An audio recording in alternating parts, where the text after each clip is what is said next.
Well, a spokesman told us this afternoon that, quote, it's kind of complicated, but in fact, the Jackson Zoo has resigned its accreditation with the American Zoological Society. That resignation apparently happening just last Friday.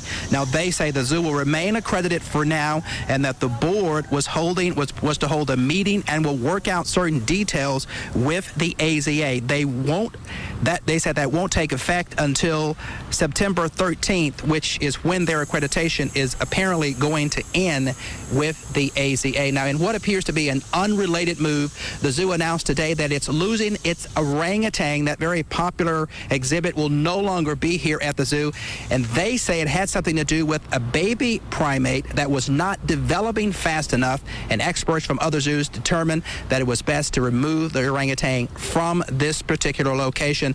We're working to find out more exactly about what this decision for the zoo to resign its accreditation will mean for the future of this particular location here in Jackson. For now, we're live in West Jackson. Ross Adams, 16 WAPT News. Yeah, interested to see what changes we will see, Ross. Thank you. Now to more breaking news at 5. The Department of Justice indicted an aide to Congressman Benny Thompson on tax evasion charges. They say Isis Avad did not file a tax return between 2009 and 2013. If convicted, Avad faces up to 5 years in prison. Now here's Chief Meteorologist David Hartman with your weather first. Well, mid-afternoon, we had splashing and dashing around the metro area. Now that has shifted to the south, down towards Brookhaven, Crystal Springs, and Hazelhurst. Well, can we get rid of the rain? Hot high pressure building in, so we'll talk about that coming up. David, live at 5, a playground crash homicide. Yeah, someone shot Rodney Begg near the Mary C. Jones School on MLK Drive, Tammy. Police say he crashed into the playground there and died. Police say Begg was trying to drive away from the scene of the shooting when he passed out behind the wheel, and that's when he ran into the playground. No kids were out there at the time. The occupant had been shot, we believe, at least once in the arm. It appears that the bullet may have gone into his upper torso. The victim has been since pronounced dead here at the scene. Police tell us they are still trying to figure out what led up to the shooting. If you can help them, call Crime Stoppers at 601-355-TIPS.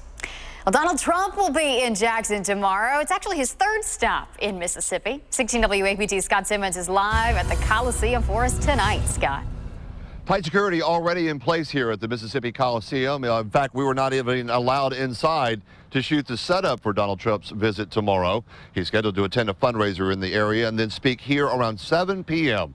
No one from the Trump campaign available to speak to us today, instead directing us to their website for details. The governor says Trump offers more for Mississippi than Hillary Clinton, who has not come to Mississippi yet in this presidential campaign.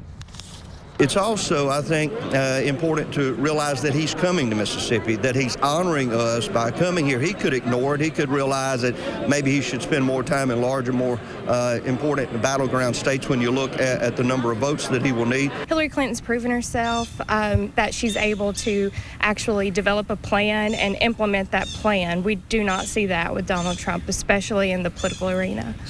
Hillary Clinton hasn't come to the metro area or even Mississippi yet. No indication if she will. This will be Donald Trump's third visit to the state of Mississippi.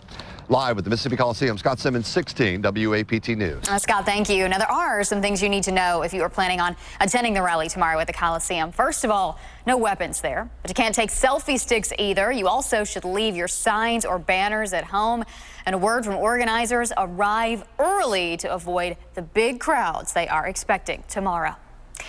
Tammy, today, President Obama toured the flooding in Louisiana. Yeah, he landed in Baton Rouge around noon today. Now, he visited Zachary, Louisiana, which is a suburb of Baton Rouge. He also walked through one neighborhood where he spoke to residents about the cleanup efforts there. The president says FEMA and first responders that are on the ground right now have done a great job.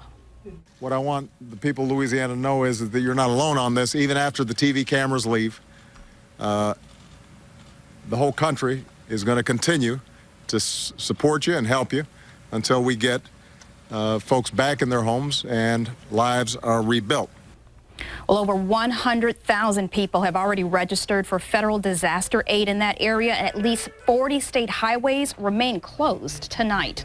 Well, new at 5, an online petition to try and help residents of the area of Crosby. That's right here in our state. Shalitha Jones is from Crosby. She says it's unfair for smaller towns and communities to be excluded from receiving federal aid because someone has decided there wasn't enough damage. She's upset that FEMA isn't helping. Mima says there just wasn't enough damage to apply for aid, but Jones says her town is in shambles and she plans to send her petition to President Obama.